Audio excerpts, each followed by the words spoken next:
agora o podcast dos compulsivos, com Alessandro Saad e Luiz Felipe Pátio. Olá, olá, olá, seja muito bem-vindo, seja muito bem-vinda a mais um episódio do podcast Compulsivos, o primeiro do ano de 2022. Depois de longas férias, um descanso, voltamos a 1000 por hora e aqui comigo sempre a nobre presença dele, Alessandro Saad. Como vai? Como é que você tá, Luiz? Tudo bem? Como foi de férias? Férias do podcast só, né? Porque o resto do trabalho continuou, mas foi bom, deu pra gente trabalhar, ter bastante ideia, separar aí um set de convidados muito bacana pra gente trabalhar aí nas próximas semanas. Essa segunda etapa da temporada tá bem legal, tem muita gente legal. Tem muita gente legal. E você sabe que com isso tudo, cara, eu acabei descobrindo o seu segredo. O meu segredo? Para com isso. Sim.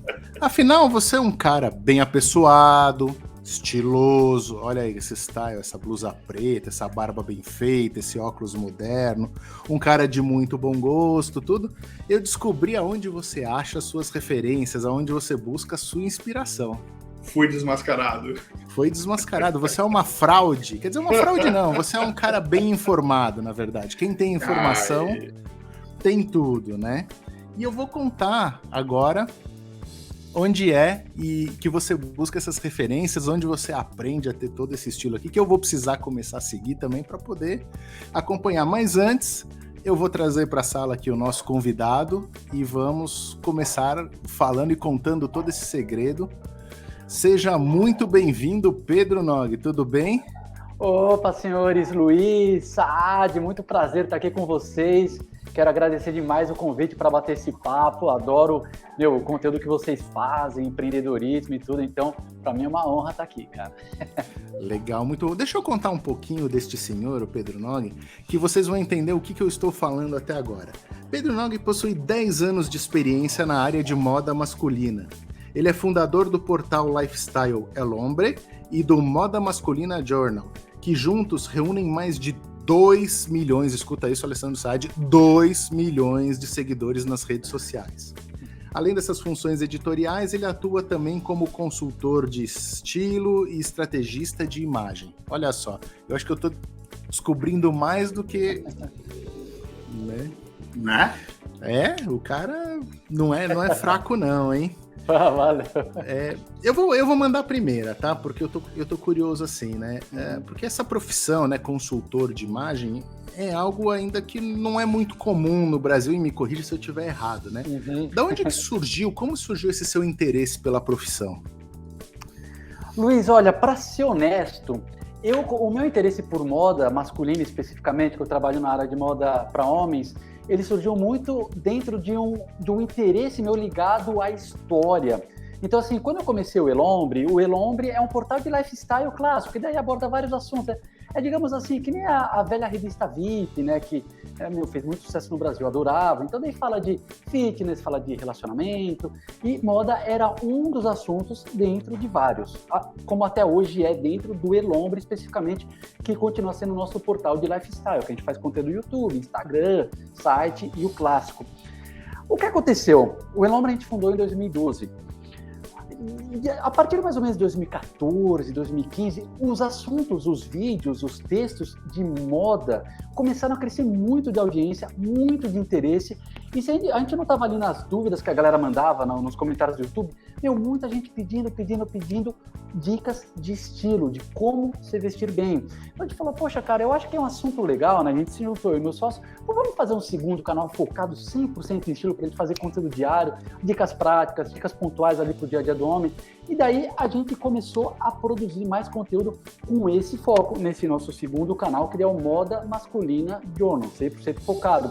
E eu admito que no começo eu escrevia de moda, ou falava nos vídeos, de uma maneira bem jornalística. Não era um tema assim que eu era apaixonado, tipo, nossa, eu amo moda. Não era.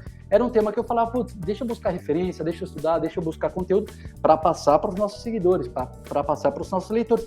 Só que a partir de um certo momento, daí você começa a ir um pouco para trás. Daí você começa a estudar ali anos 70, referências dos anos 70. Daí você vai falar de camiseta branca, daí você começa a ver, opa, James Dean, Marlon Brando, anos 50. Daí você começa a descer, anos 40, anos 30. Pô, como é que os caras se vestiam ali, sei lá, Mad Men, por exemplo, a série, né? Os publicitários ali da Madison Avenue. E os casos reais, não apenas os da série. Daí eu comecei a ir para trás e eu comecei a ver, meu Deus, cara, a conexão da moda com a história, que a história é uma coisa que aí é um interesse pessoal meu muito grande. Eu comecei a ver isso. Poxa, relógio de pulso, pô, o Cartier fez para o Santos Dumont, o masculino, né? As mulheres já estavam começando a usar, mas o masculino, pô, o Cartier e o Santos Dumont eram amigos e o Cartier fez para ajudar enquanto o Santos Dumont estava pilotando avião. Então você começa a ver assim uma conexão de moda com eventos históricos que daí despertou meu interesse de uma maneira incrível. E onde que foi o próximo salto? Então, para mim, começou assim, opa, beleza, interesse do público, deixa eu produzir conteúdo. O segundo, opa, tem uma conexão muito forte com história e cultura. Nossa, adorei. E o terceiro foi quando eu comecei a notar o poder de transformação do estilo na vida das pessoas. Meu, você coloca ali uma peça bem ajustada, a pessoa, a autoestima, ela voa. Então, quando a gente fala de consultoria de estilo, consultoria de imagem, ela tem a ver com como os outros te veem, com certeza, mas ela é muito focada, assim, na sua autoimagem, autoestima. Meu, é impressionante, cara. Você, às vezes, tem uma camisa ali que tá com o elemento não tá tão legal. Você leva para fazer um ajuste no alfaiate, coisa básica. Afunilar um pouquinho, acinturar, não sei o quê. Meu, a pessoa se sente outra. E, assim... então eu comecei vendo por mim mesmo, né? Pô, quando eu coloco essa peça eu me sinto tão bem. E daí começando a falar para as outras pessoas, nossa, que poder de transformação. E daí, cara, realmente virou um interesse muito grande na minha vida a partir disso, a moda masculina. Tem um negócio aí na história do Pedro também, que tem duas coisas, né? Primeiro que ele vem de uma família de jornalistas. Então, assim, escrever tá no DNA dele, né? E depois eu queria até que você contasse um pouquinho, assim, claro, né, dessa origem, né? E a outra coisa é que ele me contou em off que ele pegou essa transição do fim das revistas masculinas e ele estava percebendo essas oportunidades aqui. Então, assim, tem um quê de veia jornalística, mas tem um quê de senso de oportunidade e de estar pronto para surfar a onda, né? Eu queria que você contasse um pouquinho para a gente, por favor. Claro. Ó, Saad, a questão do jornalismo da família é muito forte. Então, assim, eu tenho um vô que infelizmente faleceu antes de eu morrer, foi um grande jornalista da Folha, o Emir Nogueira, e assim, o cara era brilhante, jornalista raiz, sabe, de passar madrugada na redação, aquela redação com, sabe, cigarro, não sei o que, jornalista raiz mesmo. Daí vem a segunda geração, que teve o meu pai, principalmente, assim, e ele foi um jornalista aí de revista. E meu pai foi um jornalista brilhante também, ele foi um cara que fez carreira, assim, muito tempo na revista Exame. Depois ele assumiu a diretoria ali de um grupo de revistas na Abril, revistas, principalmente lifestyle, inclusive revista VIP, revista Playboy. E daí depois ele seguiu uma carreira que, curiosamente, ele foi para a internet, mesmo ele sendo... ele nasceu em 56, mesmo ele já tendo assim, a carreira inteira, 20, 30 anos de revista, ele tinha uma percepção muito grande, ele tinha uma palavra que eu adoro, que é Zeitgeist, o espírito do tempo, que ele sempre falava, e ele soube se reinventar, e daí ele também fez uma carreira incrível na internet, aí ele, dono do próprio negócio, do próprio blog, cresceu. Então, assim, eu tive uma influência do meu pai, que era um cara que tinha muito isso, o espírito do tempo, e ele sempre falava, Pedro, você tem uma oportunidade de, sabe, fazer jornalismo na internet, que é incrível. E eu, quando entrei nessa área aos 20 anos, né Luiz e Saad, meu sonho era trabalhar na Abril, né? Imagina, não, pai, você tá doido? Eu não quero escrever num blog, eu quero, eu quero estar na Abril, eu quero estar na VIP, eu quero estar não sei o que nisso. Eu quero meu nome numa revista impressa, pai. Exato, exatamente. Só que daí eu vendo assim, no dia a dia, não sei o que, de repente 22, 23 anos, eu comecei a ver e falei, caramba, meu, a agilidade da internet é uma coisa impressionante. Eu consigo tomar TV, praticamente. O YouTube é um canal de TV Sim. que você tem. Então, daí eu falei, opa, acho que talvez esteja certo, acho que é mais nesse caminho. E daí eu acho que, assim, deu um pouco de sorte do time, né, de pegar essa transição revista para o universo online, né, para o meio digital, e daí fui indo nesse caminho, que é um caminho impressionante, mas que também é um caminho muito perigoso, porque se você não se reinventa, você está um grande problema. Quem começou ali nos 2010 no blog e não migrou para o YouTube, teve um problema. E daí depois quem também que foi para o YouTube e não migrou para o Instagram e / TikTok, né, vídeo vertical, não sei o quê, também teve um problema. Porque você sempre tem que estar, opa, beleza, onde a audiência está indo? Porque, na verdade, o que a gente o que eu me considero produtor de conteúdo. E produtor de conteúdo, isso inclui escrever, infográfico, vídeo vertical, vídeo horizontal, é onde o público está. Você passa a mensagem, mas ali onde... É que nem aquele negócio, né? Não se salva a alma numa igreja vazia. Então você tem que estar onde está o seu público. E isso, assim, eu tive muito privilégio de crescer com meu pai, que foi uma influência muito grande. Eu fui muito sortudo, Paulo Nogueira. Então, assim, ele infelizmente faleceu faz 5 anos. Graças a Deus ele pegou ali, porque a gente sempre quer, né, a aprovação do nosso pai, né? Sim, e assim, claro. pô, ele pegou uma fase que o Elombre já cresceu, sabe? Tava grande. Então, pô, foi muito importante para mim ele pegar. Orgulhoso, né? Muito. Infelizmente, ele não pegou a fase do nosso YouTube com plaquinha, YouTube não sei o quê. Porque eu mostrar essa placa pro meu pai, pô, teria sido muito bom. Mas ele viu o site bombar. Então, por essa razão, eu já estou muito feliz, sabe? E eu imagino, fazer um parênteses aqui, mas... Claro. A popularidade do Pedro falando assim, não, meu pai trabalha na Playboy, tal, pô, pros amigos lá, né? Pô. Cara, mas admito, Luiz, que eu não falava muito, porque eu não gosto, eu me sinto, sabe, meio desconfortável, porque eu sempre, assim, eu ao mesmo tempo tinha uma admiração pelo meu pai monstra, mas ao mesmo tempo eu nunca quis falar assim, poxa, assim como ele trilhou o caminho, tipo, opa, eu sou Paulo Nogueira, eu sou um cara da revista, sabe, eu não sou só o filho do Emir Nogueira, né, um grande jornalista, eu treinei, então eu sempre evitei falar no meio jornalístico essa questão, porque eu não queria ser assim, poxa, o filho do Paulo Nogueira, eu queria ser, eu como pessoa, meu, orgulho gigante, imenso, mas ali onde eu estagiava, não sei o quê, eu não gostava muito de citar para não, sabe, não parecer uma coisa, então eu sempre tive essa questão de... Para não dar carteirada, né? Exatamente, eu nunca gostei da questão da carteirada, então ao mesmo tempo um orgulho gigante dele, mas opa, perfeito. Aqui, né, meio... Bom. Não fazendo muita publicidade. Não, eu quis dizer mais no sentido dos amigos, assim, não sei quantos anos você tinha quando seu pai trabalhava lá, mas assim, imagina essa alegria da turma, né? As curiosidades e tal. Não, quando eu tinha aí 16, 17 anos, não sei o que, daí, sim, pros amigos da escola, com certeza. Sim, todos sabiam. Todos. Na escola todo mundo falava, não, pô, Playboy e tal, não sei o que, daí depois... Inclusive aquelas meninas mais bonitinhas, né, de repente que queria cavar. Daí é uma coisa que, assim, realmente dava muito orgulho. Ô Pedro, você comentou, né, seu pai não tá mais aqui com a gente, foi orgulhoso porque viu o seu trabalho crescendo tudo. Agora, como você falou, ele se dedicou muitos anos à Editora Abril, né? Nesse tempo, ele chegou, assim, óbvio, a Editora Abril já vem decaído há algum tempo, mas ele chegou a pegar o fundo do poço da Editora Abril, sim, ou ele se salvou dessa? Porque para quem dedicou uma vida deve ter sido um baque muito grande, né? Pergunta muito legal, Luiz. Ele não pegou, ele viu, mas ele não estava mais lá, porque em um certo momento ele recebeu um convite para cuidar das revistas da Editora Globo. Ele ficou daí, depois assim, de 25 anos na Abril, daí pegou um pequeno período de Globo, e ele teve uma oportunidade assim, Luiz, que foi tipo incrível para ele, porque eu cresci vendo meu pai sendo um cara workalover, sabe? Aquele negócio que ele trabalhava muito, mas ele amava demais o que fazia e ele tinha muito orgulho. Só que daí, em um certo momento, quando ele já tá... Só que uma transição meio natural para ele acabou virando muito executivo. No começo era uma coisa jornalista, depois virou muito gestor.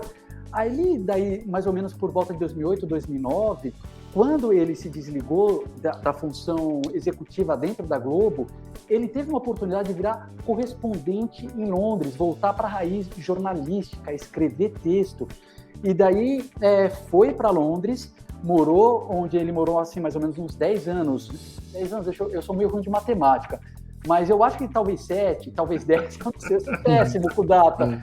Mas assim, pelo menos entre 7 e 10, onde ele ficou muito tempo como correspondente, metade desse tempo da Globo e metade desse tempo da Abril. Só que daí ele já estava numa fase assim, mais tranquilo da carreira, já tinha feito um excelente, sabe, um pé de meia, então ele trabalhava num ritmo super tranquilo, coisa de 4, 5 horas por dia, curtia a vida, ia, sabe, no Empire, a gente tinha uma paixão compartilhada de pôquer. Ele ia no Empire jogar pôquer, que era um cassino lá muito bacana, ele ia passear, ele ia nos museus, ele ia não sei o quê, então já num outro ritmo, então ele teve, digamos assim, foi quase um sabático, esses últimos anos da vida dele, no sabático no termo de assim, trabalhando no ritmo dele, 4, 5 horas por dia, tanto como correspondente da Globo, depois como correspondente da Abril, e depois como dono do próprio blog, do próprio site. Mas assim, sem aquela pressão de trabalhar 10, 12, não, ele já estava com a vida feita, trabalhou, vivia lá em outra, daí vinha para São Paulo, passava 3 meses em São Paulo, 4 em Londres, e daí ia para Londres assistir o jogo do Chelsea, assistia ao torneio de tênis, a gente assistiu, eu com ele assisti, a gente assistiu o Federer sendo campeão de Roland Garros, cara, uma coisa assim, aquelas experiências que você fala, sabe, então,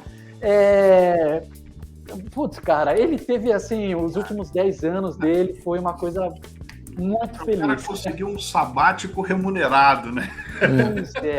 Esse é um Ikigai de verdade, né? Fazer o que gostava, remunerado, fazendo o sabático tranquilão. Não, e eu tive assim, cara, eu acho que às vezes quando eu leio aquela coisa de meritocracia, assim, realmente eu ralei bastante, e ralo muito aqui no Londres, mas eu tive, assim, um privilégio, porque eu morei, desses anos que ele ficou em Londres, várias vezes eu ia lá e passava 6 meses, um ano, depois voltava para São Paulo, fazendo as coisas. E quando eu tava lá, eu era assistente dele. Nem remunerado, entendeu? Eu era quase um secretário pessoal dele. Então, essa que a gente foi para assistir o Federer, o que aconteceu? Foi naquela época que teve a queda do avião da Air France. Então a gente foi para cobrir essa queda, Notre Dame, não sei o quê, e eu ia, daí eu realmente secretário, marcava passagem, marcava hotel, fazia pesquisa, passava pesquisa para ele, não sei o quê, e calhou de, no dia que a gente estava indo embora, ia ter o jogo do Federer, demos sorte, daí na porta do estádio conseguimos. Então, assim, foram coisas de, passar madrugada trabalhando com meu pai, eu tive muito privilégio, cara, eu realmente... eu sou muito sortudo, cara. Cara, assim, eu tô vendo essa relação legal que você tem com seu pai, né? Essa admiração recíproca e tal, que é um negócio bacana. E a relação que seu pai teve com o trabalho, né? Que, olhando, é um pouquinho da sua relação com o trabalho também. Quer dizer, você está fazendo um negócio aqui, você entrou por um senso de oportunidade, mas você achou um caminho disso ter um vínculo, um significado para você colocou lá um recorte da história e começou a entender como é que isso se amarrava e começou a colocar isso dentro do contexto da evolução, dos negócios, do bem-estar. É um tipo de Ikigai também? Você está meio na mesma vibe que o seu pai, que diz, cara, eu estou fazendo o que eu gosto pra caramba aqui, quero saber mais sobre isso, porque isso aqui me faz feliz, mas eu sinto que eu estou ajudando as pessoas com isso. Você está nessa vibe? Para mim, muito, sabe? Esse senso de propósito, para mim, ele é muito importante. Fazer um conteúdo que eu acredito que tem um impacto positivo na vida das pessoas. Então, o Elombre, assim, a gente é uma coisa bem ampla no Elombre, mas o carro-chefe é a questão do desenvolvimento pessoal. E assim, eu não sou coach, tá? Nada disso. Quando eu falo, a gente fala de desenvolvimento pessoal, mas é uma coisa bem jornalística. Então, por exemplo, cara, às vezes eu assisto um documentário de um grande empreendedor. Eu não sei se vocês conhecem, mas tem um app de documentários que chama Curiosity Stream. Maravilhoso, é como se fosse uma Netflix de documentários. Então, é sensacional, cara, é uma coisa impressionante. Então daí eu gosto muito, vejo um documentário, eu vejo, eu tava vendo esses dias um sobre Wall Street, e falar dos grandes caras de Wall Street, JP Morgan, não sei o quê. as polêmicas, mas eu sempre fico atento para falar, poxa, olha que legal, esse cara teve uma coisa ali, uma sacada, que eu acho que dá para transformar num conteúdo interessante. E daí, eu li também um livro recentemente sobre a história da família Gimli. É um livro impressionante, porque eu conhecia muito a coisa do Jorginho Gimli, né? Uma coisa que o Jorginho é mais recente, mas eu não tinha ideia, cara, que o avô dele foi um cara de negócios. Meu! Para quem está ouvindo a gente agora, assim, ou assistindo, né? Tem uma série que você consegue assistir no YouTube, que é do History Channel, que chama Gigantes da Indústria. Então você tem a série Gigantes da Indústria Americana e você tem Gigantes da Indústria Brasileira. Então tem a história do avô do Jorginho Gimli, tem a história do Matarazzo, tem a história do Martinelli, então assim, é muito legal e você consegue entender essa interseção. E você que gosta de moda, é uma série documentária, então eles reproduziram inclusive a indumentária da época, os caras com 3 peças lá, colete, relógio de bolso, lenço na lapela. Sensacional! Pô, vou colocar na minha lista aqui, sabe, para assistir essa, porque é uma coisa que você aprende muito com a vida dos outros. Então, por isso que eu falo, não, eu não sou coach, eu não tenho essa jornada do herói, a pessoa faz isso. Não, eu procuro, tipo, pessoas e conteúdos que as outras pessoas fizeram, e daí aquele negócio. Eu vi em algum livro, não lembro qual, que tipo, tudo o que tem para dizer já foi dito. Só que nem todo mundo estava lá para ouvir. Então, simplesmente, o que eu busco fazer é, poxa, cara, buscar essas coisas tão incríveis que foram faladas e, trazer para um público novo. Então, é uma coisa que eu sou muito guiado por essa questão, poxa, achar que, legal, eu estou fazendo uma coisa, trazendo um conteúdo que a pessoa pode trazer, colocar na vida. Então, sinto muito isso mesmo, viu, Sadi, no dia a dia. Ô, Pedro, deixa eu voltar um pouquinho para a questão do estilo aqui, porque eu estou olhando aqui a elegância do nosso amigo Alessandro, né? Você falando muito das roupas, do branco, eu vendo ele aqui de preto, me veio muito à cabeça o Steve Jobs, que só usava preto, Zuckerberg, etc. A primeira coisa, assim, para a gente ter um estilo, para a gente ter uma boa imagem, assim, só a gente precisa ter grana, só a gente de grana consegue ter, ou assim, mesmo nas lojas mais populares você consegue ter estilo? E já emendo na segunda, assim, ainda existe, porque na parte masculina, um preconceito para fazer essa consultoria de estilo, de imagem, de shopper, que a gente não vê nas mulheres? Tá, muito legal as perguntas. Eu vou começar sobre a consultoria, porque eu acho que é mais fácil. O que aconteceu aqui de 5 anos para cá, a moda masculina começou a crescer muito aqui no Brasil, de uma maneira, assim, impressionante, cara. Então, de fato, os homens, sei lá, 10 anos, 15, e daí para trás, né, 15, 20, só aumentando, existia realmente esse certo receio dos homens de se cuidar bem. Ah, não quero me cuidar bem, porque isso não é legal, um homem se cuidar bem. Tanto que na época, quando o Beckham começa a trazer essa mudança, poxa, barba bonita, cabelo bonito, cria-se até uma palavra, metrosexual, para ele, que é um homem que se cuida. E hoje em dia não existe mais isso. Ah, não, o cara é não é, porque é uma coisa que ficou tão difundida, tipo, poxa, é bom você cuidar bem de você, que você não tem mais uma palavra para designar isso. Ninguém fala, metrosexual, o Beckham. Não, o cara é uma referência. Então, o Beckham tem um impacto impressionante, positivo nisso, de mostrar para os homens, opa, é bom você se cuidar, sabe? Ele é um divisor de águas, Pedro? Eu acredito... É a partir dele que começa a acontecer isso. Eu acredito, sim, Sadi, que assim, num contexto moderno, tá, com a gente vindo ali de anos 2000, ele é o cara que para essas gerações mais novas, sim, ele é o divisor. Porque daí se você começa a voltar para trás, aí houve outras épocas em que a moda masculina realmente era uma coisa muito caprichada.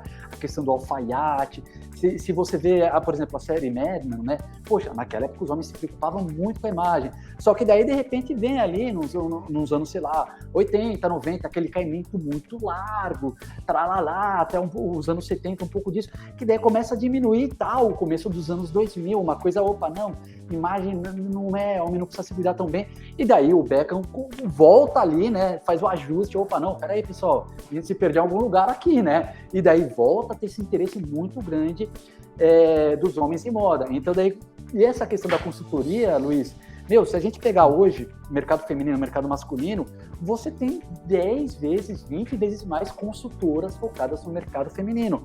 Só que daí o mercado masculino começa a crescer, começa a ter esse interesse. Então, inclusive, é uma área que, para quem gosta disso, eu super recomendo estudar e talvez entrar até, né, nessa área de consultoria masculina, quem já trabalha no feminino, porque muito homem querendo muito, número gigante. É um mercado em grande expansão. Essa é a primeira pergunta. A segunda que você falou, você só pode me lembrar, Luiz? Você precisa ser, a pessoa precisa ser rica, precisa ter muita grana para se vestir bem, ou você consegue achar coisas legais, fazer um estilo, vamos dizer assim, se vestindo em lojas populares, em lojas de departamento, se dá para achar coisa legal por aí? Muito boa sua pergunta. E a resposta é, com certeza, você não precisa de muito dinheiro. Em primeiro lugar, porque você tem muita marca bacana, trabalhando assim nas mais variadas faixas de preço, criando roupas bonitas. Até mesmo as marcas que foram criadas no universo online, marcas assim, digamos, independentes. Porque se a gente pega o modelo tradicional, né, que lojas, uma marca que tem uma loja, o que acontece? Ela tem aquele custo da loja, do aluguel, custo dos vendedores, custo não sei o quê. Então, mesmo no e-commerce da marca, às vezes, como a marca tem um gasto mais alto, né, acaba sendo um valor um pouco maior as peças.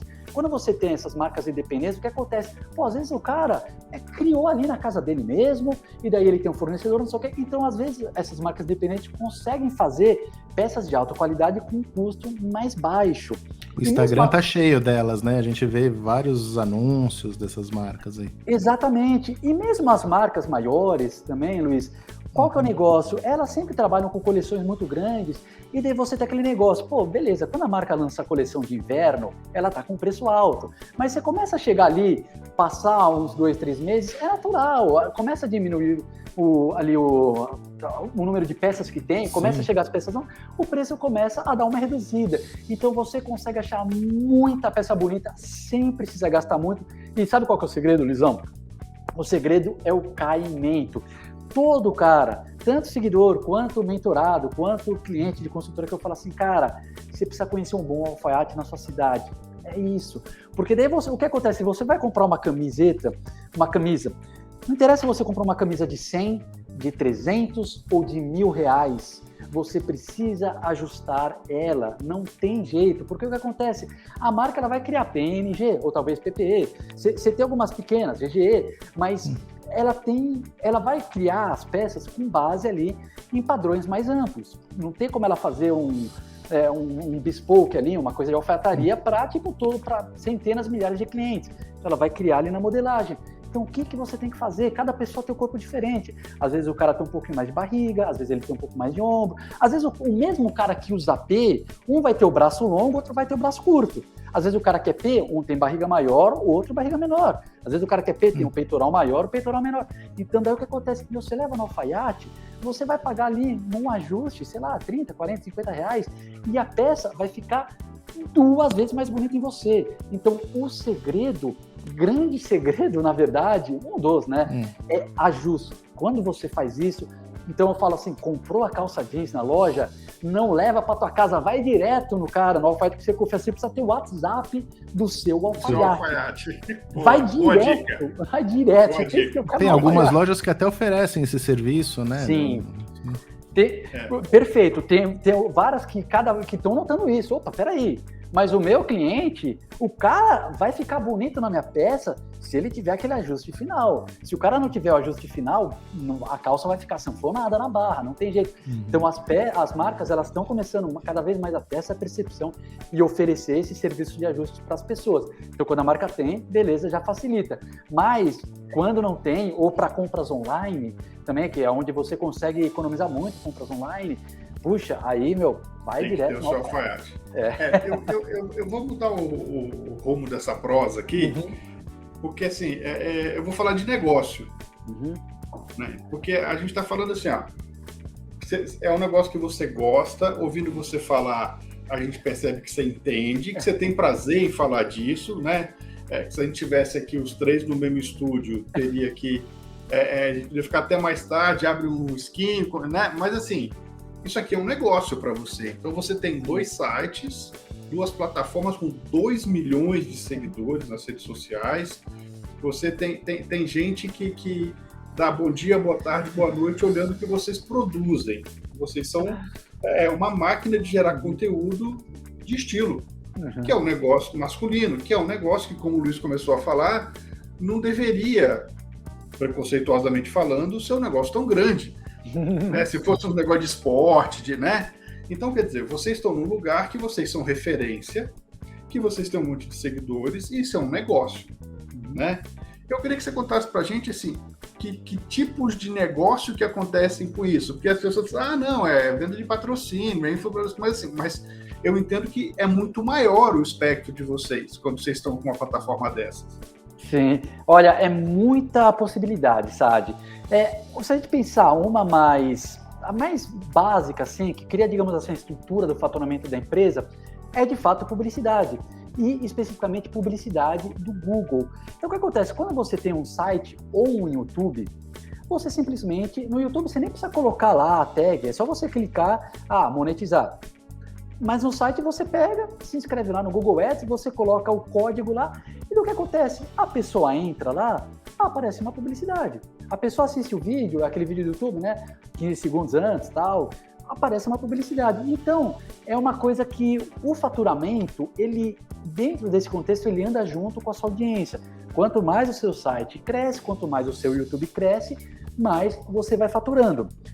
Só que aí a gente está falando de site e de YouTube. Quando a gente fala de Facebook, quando a gente fala de Instagram, que é um espaço que tem uma audiência muito grande, eu vou ser sincero, o Facebook como empresa não é tão generoso quanto o Google. Eu vou te falar. Vou ser sincero, porque isso me causa um pouco de incômodo. Atenção, Zuckerberg. Atenção, Zuckerberg. Você está sendo...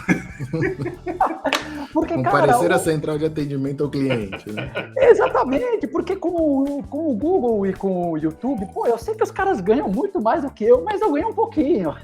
Claro. Se a gente tem uma audiência grande, a gente vai levar alguma coisa. Agora, no Instagram, se você tem a audiência que quiser, mostra que você quiser, você não ganha deles. Eles estão se movimentando um pouco para monetizar criadores de conteúdo, começaram a fazer isso.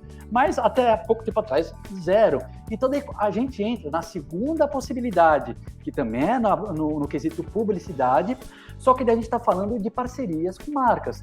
Que daí é uma coisa que é muito semelhante, que nem pegando, já que a gente falou de revista, eu falei bastante de revista, é como um anúncio na revista. Só que a diferença é que o que hoje em dia se faz para ficar mais humano, mais personalizado, em vez de eu colocar a foto do produto da marca simplesmente ali, eu crio um conteúdo com o produto da marca, que pode ser uma coisa que não tem o meu rosto, por exemplo, lá no Instagram do Moda Masculina. Às vezes a marca tá falando, Pedrão, vamos trabalhar aqui camiseta, gola V, branca. Beleza. Daí a gente pode criar um infográfico ali, olha, camiseta V, camiseta branca, gola V, você pode colocar com jeans slim e com sneaker branco, vai ficar maravilhoso, e daí você coloca, né, ali as fotos. Sim. Ou você pode colocar com uma calça preta e uma bota marrom, e daí você combina com o tal relógio. Então daí você pode fazer isso, ou você pode fazer eu mesmo usando, que daí as marcas, isso costuma criar muita conexão com o público. Eu pego a camiseta, a marca manda, e daí eu faço o look, ou eu faço no Reels. Senhores, olha que legal, eu tô com a camiseta branca, olha aqui com a calça jeans, olha aqui com a bota, deixa eu trocar pelo tênis. Então, aí a gente... Os famosos publis, né? São os famosos publis, exatamente. Então, daí a gente já tem... Aqui a gente já começa a ter duas possibilidades. Uma é monetização automática, site e YouTube. Número 2, parcerias com marcas, que daí pode ser uma coisa fixa, né? A marca paga X para a gente fazer o conteúdo. Pode ser uma coisa comissionada, a marca não vai pagar, mas ela vai pagar, sei lá, 20% de cada venda, ou pode ser uma coisa híbrida, ela vai pagar X fixo e 10% da venda. Aí você tem, vai na negociação, estratégia da empresa, etc. Perfeito. Daí quando a gente vai para a terceira possibilidade de monetização, que é uma coisa que está crescendo muito, e eu estou falando do lado de publisher, tá? Eu nem estou entrando muito no mérito da consultoria de imagem. Aí a gente consegue fazer os infoprodutos, que é um segmento que está crescendo demais. Que aí, beleza, os homens querem se vestir melhor. A gente tem muito vídeo no YouTube, muito texto no site, muito tudo. Só que acontece, não são conteúdos que têm, digamos assim, uma narrativa. Você vai ter um texto que fala desse assunto, um vídeo que fala de outro, não sei o quê. Várias dicas soltas. Daí o que a gente pega, vamos fazer um curso, que daí você tem uma narrativa do passo a passo. Beleza, o primeiro passo para se vestir bem, você faz isso. O segundo passo é isso. O terceiro é isso. E daí você cria uma narrativa, sei lá, com 20, 30 aulas. Aí, claro, né, pode ter um formato de 50 aulas, pode ter um formato de 10 aulas. Eu não sei, vários formatos diferentes. Pode ser um e-book, pode ser uma... Claro. Várias possibilidades. Mas daí você coloca ali numa plataforma, por exemplo, Hotmart, Eduz, e daí você começa a vender para o seu público. É um tipo de conteúdo, só que é um tipo de conteúdo que daí o cara, ele vai pagar para ter essa vantagem da narrativa, que a narrativa ajuda demais. Se o cara pegar o nosso YouTube, realmente o cara vai ter muita coisa lá, ele vai aprender a se vestir bem. Só que quando o cara está começando do zero, pode ser uma coisa difícil, porque, poxa, ele teoricamente teria que começar aqui, ir para lá, então o curso, ele oferece isso. Então, esse conceito aqui, digamos, de monetização, ele tem funcionado muito legal para a gente, em somatória com a consultoria de estilo, que daí é um atendimento que daí você já faz uma coisa individual, você vai... Como eu próprio estou fazendo com o Saad no negócio, em termos de negócio, porque, eu sou um criador de conteúdo, Luizão. Então, para mim, às vezes, monetizar, negociar, ou tipo, sei lá, estruturar a empresa, crescer, o que acontece? A nossa empresa aqui é cheia de criador de conteúdo. Daí você me pergunta, tem algum cara que sabe de planilha? Ninguém. Sério, pensa de planilha. Por isso que eu procurei. Excel eu não entendo, mas deixa eu modelar uma roupa aqui pra você ver. Sim, Exatamente, eu falei, Saad, você precisa da tua ajuda. Daí eu tô fazendo agora a consultoria com o Saad pra ele falar, Pedrão, então vamos sentar aqui, deixa eu te ajudar a você ser mais gestor e menos jornalista. Você tem que ser um pouco mais executivo. Então, assim como o Saad tá fazendo comigo na área de negócios, eu faço com as pessoas também, quando o cara tem individual, essa consultoria. Essa mentoria é legal, né? Assim, tanto o Luiz quanto eu fazemos mentoria. Acho que a grande maioria dos compulsivos faz mentoria para os empresários, né?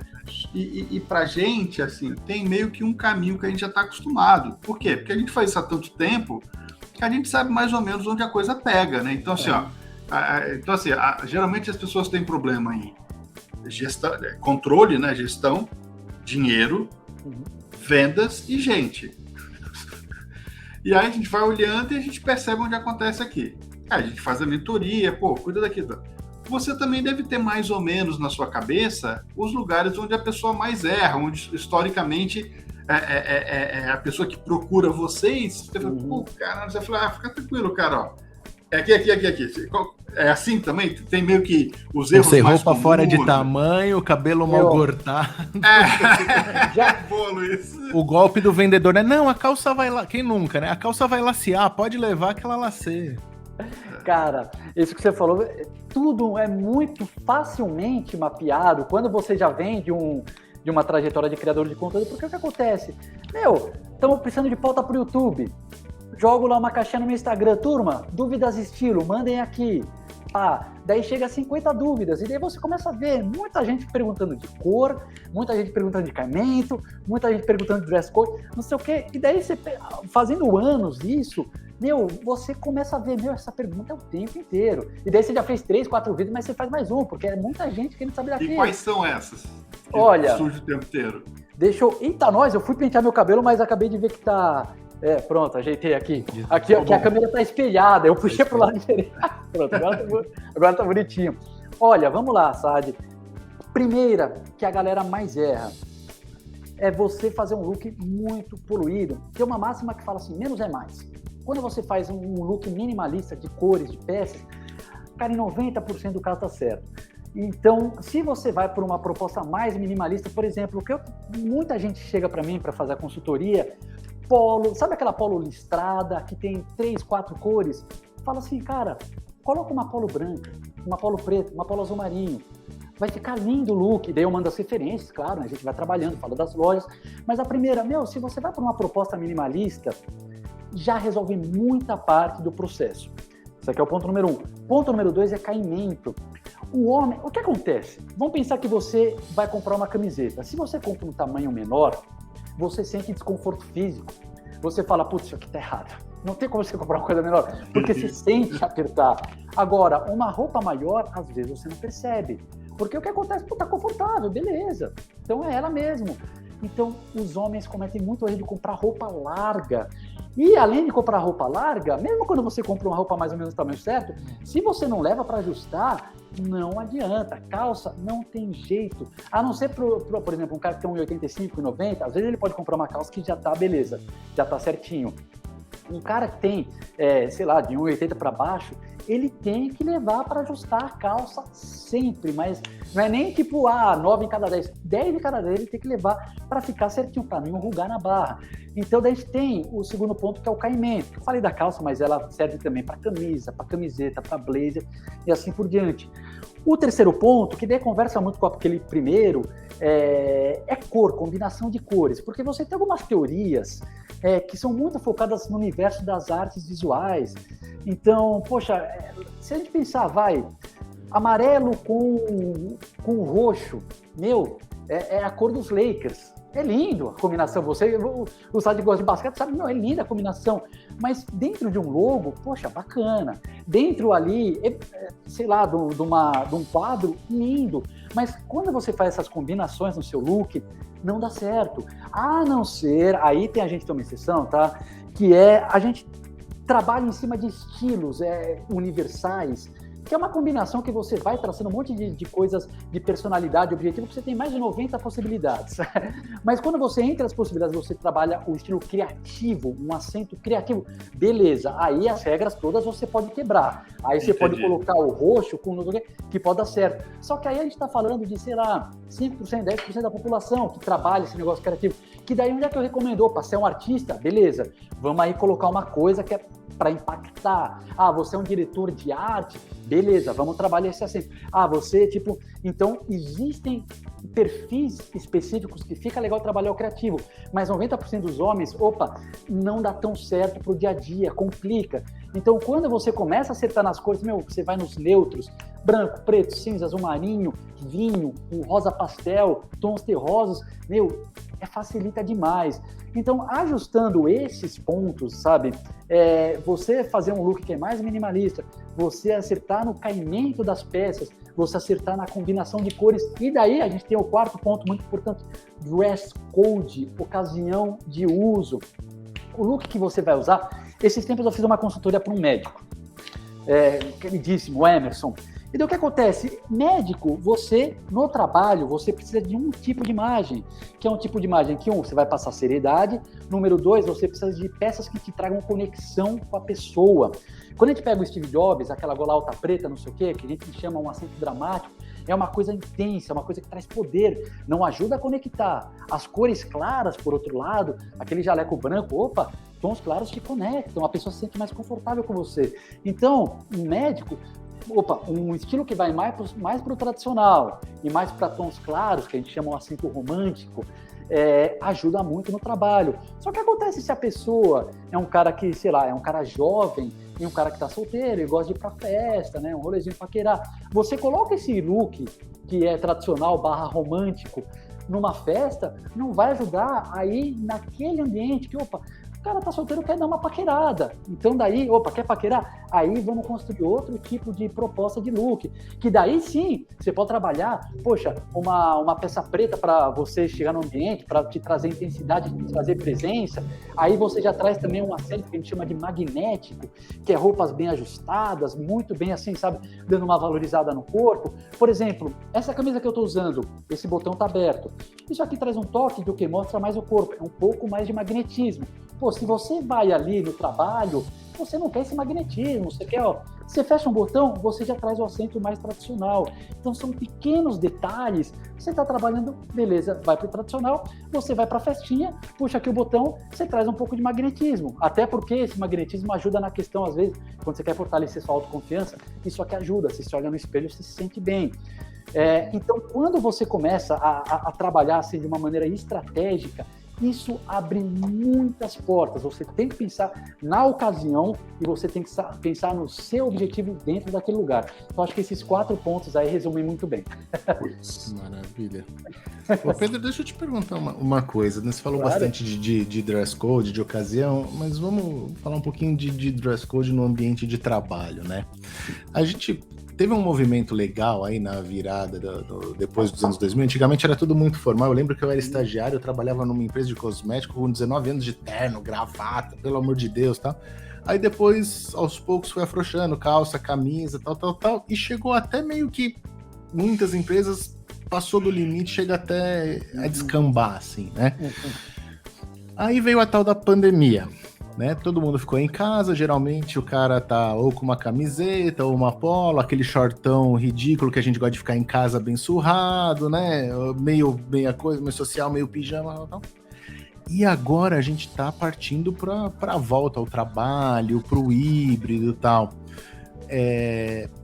Como é que que cuidados que as pessoas têm que ter para não...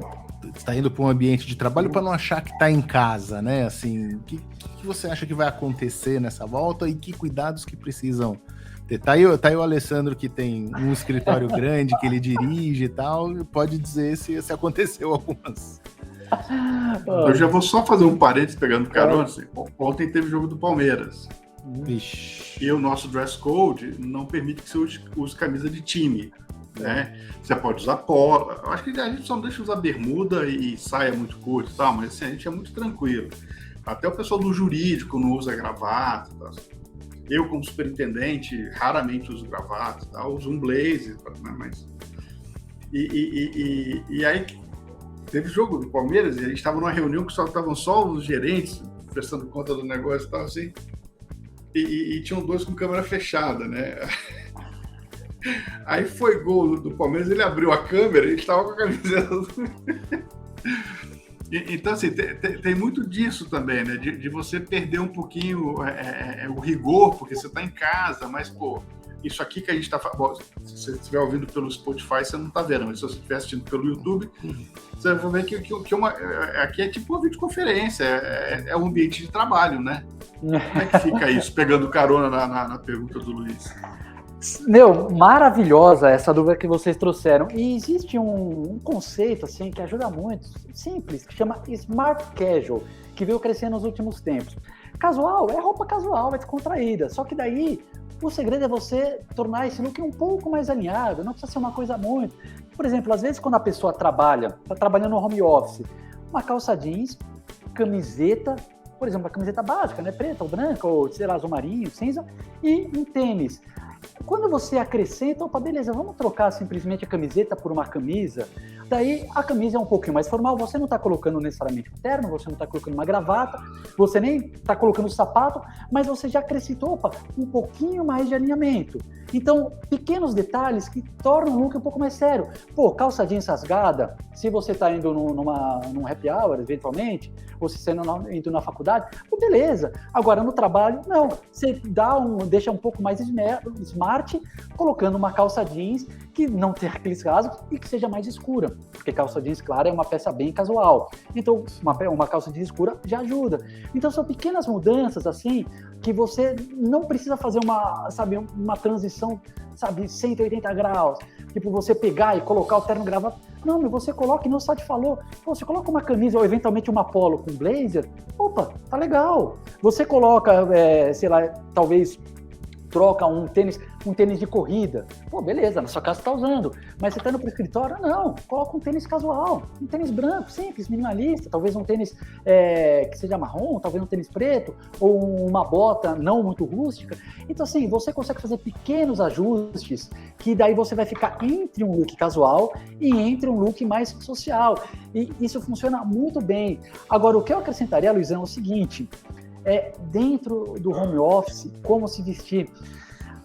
Tem, assim, algumas pesquisas muito interessantes que falam assim, olha, a roupa que você está usando, ela afeta a sua performance.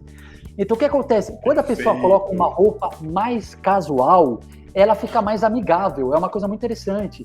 A pessoa dentro dela muda e a visão dos outros muda. Você fica um cara mais amigável. Se você quer fazer um amigo, você coloca uma camiseta, é uma beleza. Agora, quando você quer uma coisa mais de performance de trabalho, se você coloca uma camisa, internamente você muda, a sua cabeça faz um shift, e isso, aquilo que eu estava falando, uma coisa interna e externa. Tem uma pesquisa maravilhosa, cara, de Yale, que eu sempre gosto de falar ela. Os caras pegaram 128 homens dividiram em 3 grupos. Grupo número 1 deram roupas de moletom, calça de moletom, né? Moletom. Número 2, roupas aleatórias de todos os tipos. Número 3, vocês vão colocar terno, sapato e gravata. 3 grupos, então, diferentes níveis de formalidade. E daí colocaram os caras para simular negociações. Resultado, o grupo do moletom teve um faturamento médio ali, $700 mil. O grupo com roupas aleatórias, todos os tipos, a média foi $1,5 milhão. O grupo de terno, 2 milhões, 2,1 para ser mais exato. 3 vezes mais, os caras faturaram 3 vezes mais. E daí, o que os pesquisadores, eles explicaram? Primeiro, isso, a sua autoimagem. Você coloca ali, sei lá, você se sente, opa, beleza, eu realmente tô com um look mais sério, e você incorpora aquilo. A sua imagem, ela mexe com a sua cabeça. Perfeito. Você coloca a cabeça e sente que você é o cara, pô, beleza, eu sinto que eu sou o Don Draper, sabe? Eu sinto que eu gosto muito de série, tem aquela Suits, Harvey Specter, pô, eu sinto que eu sou isso. Então o cara, ele negocia com uma autoconfiança muito elevada. Primeiro ponto interno. Segundo ponto externo. Quando você está negociando com alguém, um look mais sério, mais tradicional, você se sente mais confortável, você acredita um pouco mais. Você fala, não, peraí, aquele cara vai cuidar da minha grana. Quem que você quer que cuide da sua grana? O cara que está de bermuda ou o cara que está de terno? O cara que está de bermuda, ele pode até ser melhor. Aí que está a ironia do negócio, ele pode ser melhor. Só que como a gente está vendo de um contexto assim, os grandes executivos, roupas mais sociais, os chefes de estado, roupas mais sociais, e daí uma bermuda é uma coisa que você conecta mais com praia, fim de semana, tipo curtição, é uma coisa que não tem jeito, vem da cultura. Então daí você tem o fator externo, a sua imagem com as pessoas. Por isso, sempre que eu vou fazer consultoria, eu começo a pedir, manda seu look do dia a dia. Ah, não, Pedro, mas tô no home office, cara, é um look... Não, manda porque eu quero ver exatamente como tá no dia a dia. Daí o pessoal começa, calça de moletom, camisa de time, muito comum isso, calça de moletom, camiseta da Nike. Vamos fazer uma transição de leve aí? Vamos colocar uma calça jeans e uma polo, coisa simples, não precisa fazer mudança 180, não sei o quê. Cara, super recomendo, funciona bem demais. Eu acho que essa dica, Lê, é muito importante também. A gente tem muito pequeno e médio empreendedor, dono de pequeno negócio que nos ouve, né? Assim, o cara que tem um restaurante, que tem a pizzaria, que tem a lojinha, que tem... Oficina mecânica, papelaria. Exato.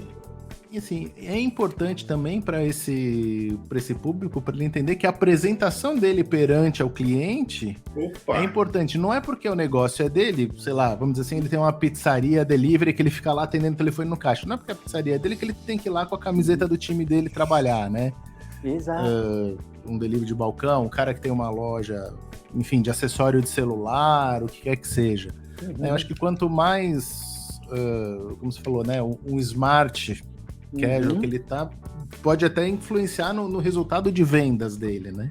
Exato, Luizão. E aí tem uma questão, só que a gente tem que sempre pensar, juntar algumas coisas. Número 1, qual que é a minha personalidade, então autoconhecimento. Sim. Número 2, qual que é a mensagem que eu quero passar dentro daquele contexto. Porque vamos pensar também no seguinte caso. Você, tô procurando um personal trainer.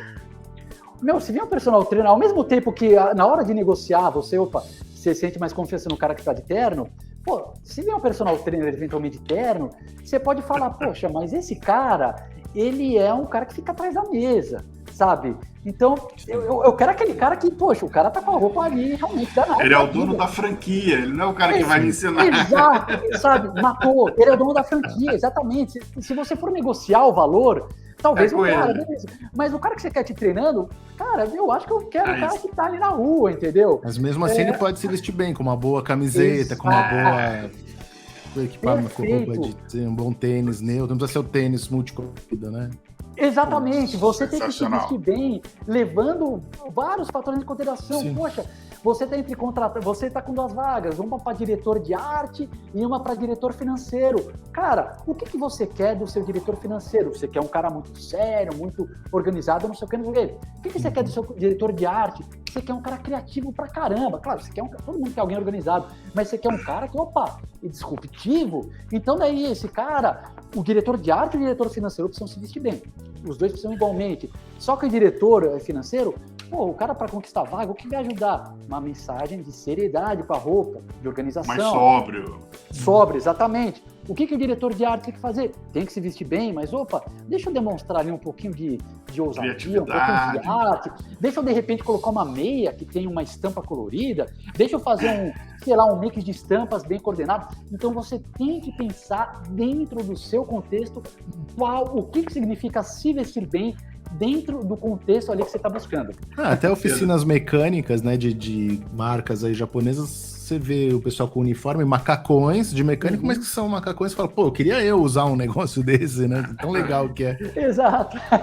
Você trouxe esse exemplo aí, eu atendi durante um tempo um escritório que fazia shows e tal, uma produtora, né? E o dono da empresa falou assim, cara, eu entrevisto os meus gerentes de eventos pelo óculos e pela meia. E é verdade, cara. É o óculos, assim, eu meço o cara assim, é o óculos e a meia. Ali eu já decido quem vai entrar para conversar comigo, não. Se não tiver como eu quero, já nem entra na sala. Até policial, né? Você vê, às vezes eu vejo assim, em padaria dessa aqueles policiais do GOI, da Civil, o cara com aquela farda azul marinha, imponente e tal, toda olhando. Pô, dá até vontade de ser policial. Você passa respeito, né? Você falou, opa, esse cara aí.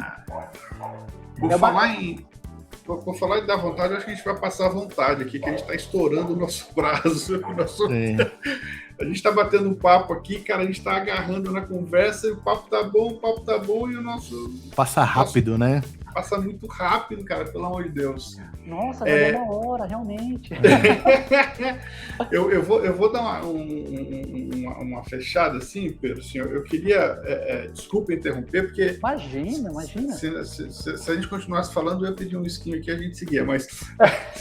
Se você quiser, vambora, cara. Eu tô aqui, eu também peço. Eu sei que você tem mentoria daqui a pouco, tá? Não, é tranquilo, cara. Aqui pra falar com vocês, a gente vai embora. Não tem limite de tempo, sabe? Obrigado, cara. Obrigado. Não, a gente quer agradecer, cara, o seu tempo, de compartilhar com os nossos ouvintes o seu conhecimento, a sua maneira de enxergar as coisas. Como é que você trouxe uma visão completamente diferente da moda? Como é que você deu contexto para ela, né? E é importante isso, né? A perspectiva de quem traz a informação muda completamente a mensagem que você está transmitindo. Então, também por essa veia jornalística que você fala com muita facilidade. Então, eu queria te agradecer pelo seu tempo, por você ter compartilhado com a gente. Para as pessoas que querem começar a seguir, aumentar e passar esse número de 2 milhões aí de seguidores para mais, como é que eles acham você lá? Boa. É só jogar no Instagram, o meu perfil pessoal, que daí eu dou dica todo dia, é Pedro Nog, @PedroNog. E daí o nosso perfil de estilo aqui da empresa, que daí a gente tem o trabalho editorial, é o @moda masculina. Então não tem como errar, porque é moda masculina, Beleza. Não tem mais nada depois. Moda masculina. Inclusive, achado esse nome, né? Pegar para vocês. Com certeza. É aquele negócio da rede social que você sempre tem que estar de olho. Criou uma nova, TikTok. Eu nem sabia se ia crescer. Fui lá, registrei moda masculina. Perfeito. Surgiu a outra, vai surgindo rede, eu vou registrando. Daí esse negócio vira, beleza, estamos com o nome. Sensacional. E Saad, assim, primeiro eu queria agradecer demais, cara, vocês aí pelo convite, porque é um prazer imenso, sabe? Conversar com você sempre é maravilhoso, cara. Você é meu mentor de negócio, imagina. E o Luizão aqui, adorei conhecer também. Depois vamos combinar um prazerzaço. E digo mais, cara, olha, sempre que vocês quiserem, que eu venha aqui no podcast, se vocês quiserem pegar dúvida, a galera que tá ouvindo, se vocês quiserem, mano, envia a dúvida aqui pro Insta do Saad, do Luizão. Se quiser, a gente faz um podcast, um dia eu venho só pra tirar dúvida de imagem de negócio da galera. Então, boa. Pedrão, amanhã você pode, eu limpo a agenda. Pra vocês, só vocês falarem um dia antes que eu limpo a agenda. Maravilha. E tô disponível aqui. Faltou você comentar o endereço dos portais também, dos sites. Legal. O Elombre, que daí é lifestyle como geral, é elombre.com.br. É como se fosse o homem em espanhol. Isso. O YouTube é a mesma coisa, Elombre, é só jogar lá na pesquisa. E o Moda Masculina, aí é Moda Masculina, o site é um pouco maior, Journal. Esse eu não dei tanta sorte de conseguir o domínio Moda Masculina, mas admito que estou negociando com o dono. Tenho esperança de um dia conseguir. Então, o site do Moda Masculina aí se acrescenta o Journal, Moda Masculina Journal. Perfeito. Muito maravilha. Bom. Pedro, queria muito também agradecer a sua participação aqui nesse episódio do podcast dos Compulsivos. Queria agradecer a nobre presença dele, o nosso Style Man, Alessandro Saad. E aí, com isso, a gente encerra mais um episódio do podcast dos Compulsivos, na conversa com o Pedro Nogue aqui. E lembrando também que o nosso episódio está em todos os agregadores de podcast, no nosso canal do YouTube dos Compulsivos, divulgado nas redes sociais. O Pedro vai divulgar nos canais dele também. E a gente também tem a colaboração e a participação do jornal Empresas e Negócios. O podcast fica também lá há um tempo. Um abraço para a Lilian. E não esqueça, agora tem novidade no Spotify. Pedro, Alessandro, todo mundo que está ouvindo, dá para curtir, colocar estrelinhas, classificar o podcast. É isso aí, então, curta e classifique o podcast. E nos vemos no próximo episódio. Valeu, obrigado, um abraço, Pedro, um abraço, Ale. Tchau, tchau. Tchau, pessoal.